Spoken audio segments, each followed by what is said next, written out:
मित्रांनो नमस्कार. केळी लागवड ते काढणी या सिरीजमधला मला वाटतं हा 6वा व्हिडिओ आहे. आपण लागवड ते काढणी असे सर्व विषय कव्हर करणार आहोत या सिरीजमध्ये.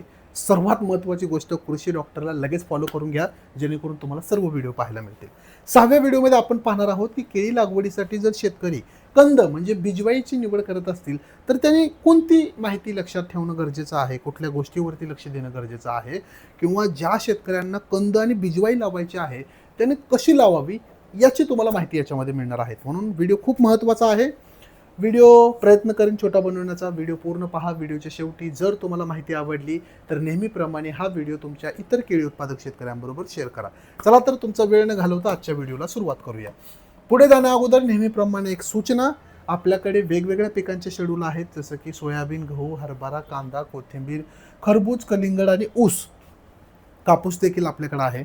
आणि आपण सध्या केळी पिकाचं शेड्यूल देखील लॉन्च केलेलं आहे, ज्याच्यामध्ये तुम्हाला लागवड ते काढणी अशी सर्व माहिती मिळते. सोबतच खोडवा व्यवस्थापनाची देखील माहिती मिळते.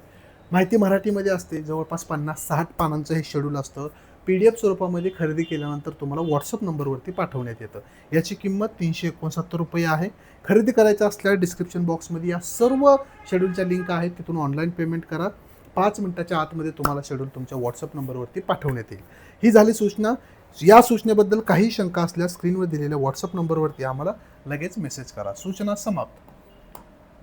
बघा, हा व्हिडिओ खास करून केळी पिकाची कंद लागवड म्हणजे बिजवाई लागवड करणाऱ्या शेतकऱ्यांसाठी आहे. केळीची लागवड करताना जर तुम्ही टिश्यू कल्चरच्या रोपांच्या ऐवजी कंदाची म्हणजे सकरची वापर करत असाल तर कंदाची योग्य निवड करणे, त्यावर लागवडीपूर्वी प्रक्रिया करणे अत्यंत महत्त्वाचे असते. बरेच शेतकरी कोणताही कंद उपटून थेट शेतात लावण्याची मोठी चूक करतात. चुकीचा कंद निवडल्यास बागेची वाढ संथ होते, उत्पादनामध्ये घट येते. तसेच कंदासोबत अनेक रोग आणि किडी देखील शेतात येतात. यामुळे योग्य कंद कसा ओळखावा आणि त्यावर कोणती प्रक्रिया करावी हे आपल्याला सर्वात महत्त्वाचं माहीत असणं गरजेचं आहे. मी शब्द न शब्द वाचून दाखवतोय, जेणेकरून तुम्हाला अतिशय सोप्या भाषेमध्ये ही माहिती कळावी. अशा प्रकारचे कंद तुम्हाला वेगवेगळे मिळतात, ज्याच्यानुसार तुम्ही लागवड करू शकता. या बिजवाई लागवडीचा किंवा कंद लागवडीचा पहिला टप्पा म्हणजे कंदाची ओळख, म्हणजे योग्य कंदाची ओळख कशी करायची. आता मार्केटमध्ये तुम्हाला 2 प्रकारची कंद पाहायला मिळतात. पहिलं तर आहे तलवार कंद, ज्याला आपण स्वाड सकर म्हणतो, आणि दुसरा आहे पान कंद, ज्याला आपण वॉटर सकर म्हणतो. आता ह्या दोन्हीपैकी कुठला चांगला आणि कशाची आपल्याला निवड करायची बघा. कसं ओळखायचं आपल्याला. पाने तलवारीसारखी निमुळकी असतात, अरुंद टोकदार असतात, बुंदा जाड आणि मजबूत असतो, ज्याला आपण तलवार कंद असं म्हणतो. ठीक आहे. किंवा पाने रुंद असतात, मोठ्या पानांसारखे असतात आणि बुंदा एकदम बारीक असतो, ज्याला आपण पानकंद म्हणतो. आता ह्यापैकी कुठला निवडायचा आहे. 100% आपल्याला तलवार कंदच निवडायचा आहे, पानकंद निवडायचा नाही. कारण हा वेगाने वाढतो आणि याला घडही लवकर व मोठा लागतो.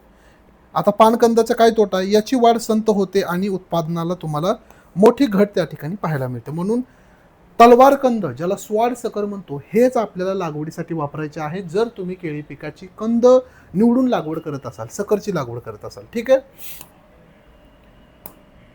आता या कंदाचं वय, वजन आणि मातृवृक्ष आपल्याला कसे निवडायचे आहेत नीट पहा.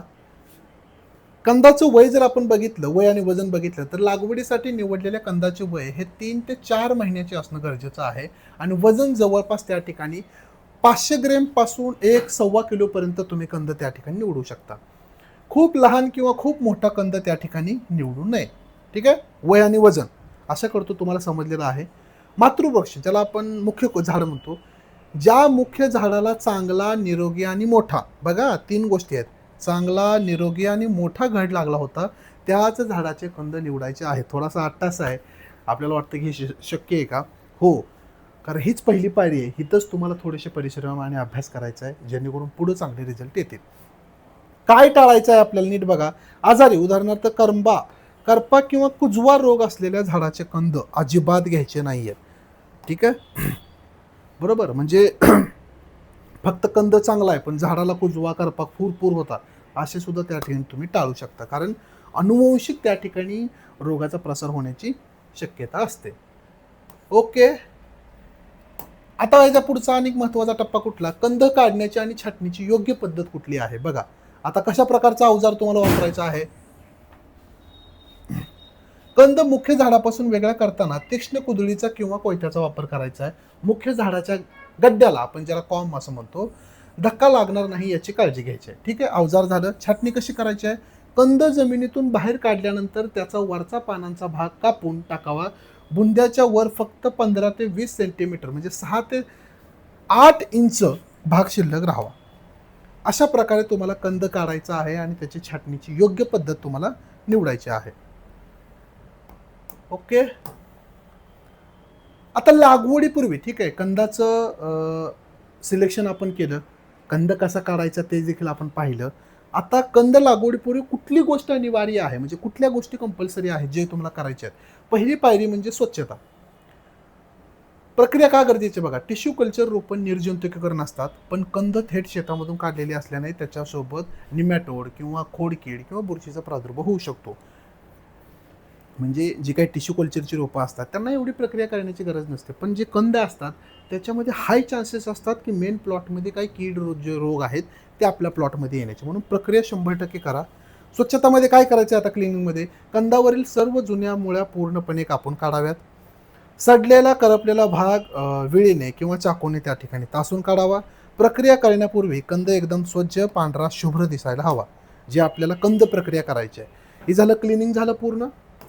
आता या ठिकाणी रासायनिक प्रक्रिया जर बघितली, जी मी तुम्हाला म्हणत होतो कंद प्रक्रिया, काय द्रावण तयार करायचं आहे? 100 लिटर पाणी, 200 ग्रॅम कार्बन डायझिन 50% मधलं 22 सारखं आणि 200 मिली क्लोरोपायरिफॉस 20% इसी मधलं. ठीक आहे, 100 लिटर पाणी, बुरशीनाशक 200 ग्रॅम, कीटनाशक 200 मिली, हे तिन्ही गोष्टी एकत्रित करायच्या आहेत. एक द्रावण तयार करायचं आहे आणि तयार केलेल्या द्रावणामध्ये स्वच्छ केलेले कंद 15 ते 20 मिनिटं त्या ठिकाणी बुडवून घ्यायचे आहेत. ठीक आहे. द्रावणातून काढल्यानंतर कंद शेतात थेट न लावता सावलीत 1 ते 2 तास त्या ठिकाणी सुकवून मगच त्यांचा लागवडीसाठी वापर करायचा आहे. ह्याला आपण म्हणतो कंद प्रक्रिया. कशासाठी करतो? कंद ज्यावेळेस थेट आपण शेतामध्ये लावतो, सुरुवातीच्या अवस्थेमध्ये त्याला कंदकुज किंवा मुळी काळी पडणे किंवा करपार रोग याच्यापासून आपल्याला वाचवता येतं. ठीक आहे.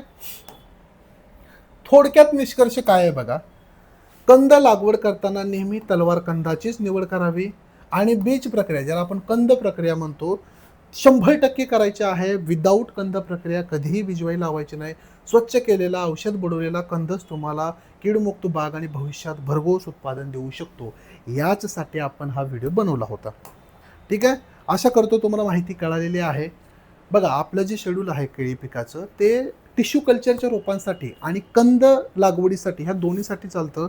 दोन्हीची एकदम व्यवस्थितमध्ये माहिती मी दिलेली आहे. नक्की शेड्यूल खरेदी करा आणि केळी पिकामध्ये लागवड ते काढणी काहीही शंका असल्यास आपल्या व्हॉट्सअप नंबरवरती तुम्ही आम्हाला संपर्क करू शकता. भेटूया एका नवीन व्हिडिओमध्ये. तुर्तास धन्यवाद.